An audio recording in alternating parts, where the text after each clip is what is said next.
Pinuri ni House Speaker Martin Romualdez si Philippine National Police Chief General Romel Marbil kasunod ng pagkakakulong sa mga pulis ng Eastern Police District at District Special Operations Unit na sangkot umano sa pagdukot at pangingikil sa dalawang Chinese nationals sa Las Piñas. Ayon kay Speaker Romualdez, dapat purihin si Marbil sa kanyang agarang aksyon at sa pagsibak sa hepe ng mga ito.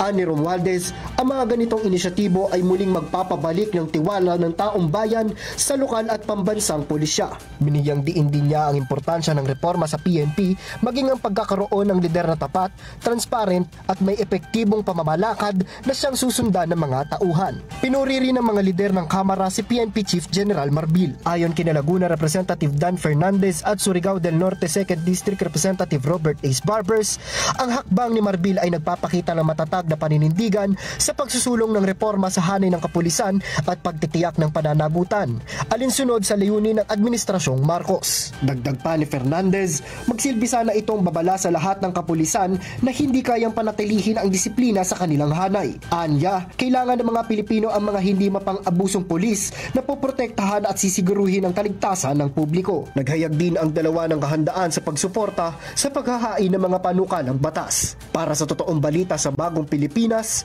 Jap Regala, Congress News.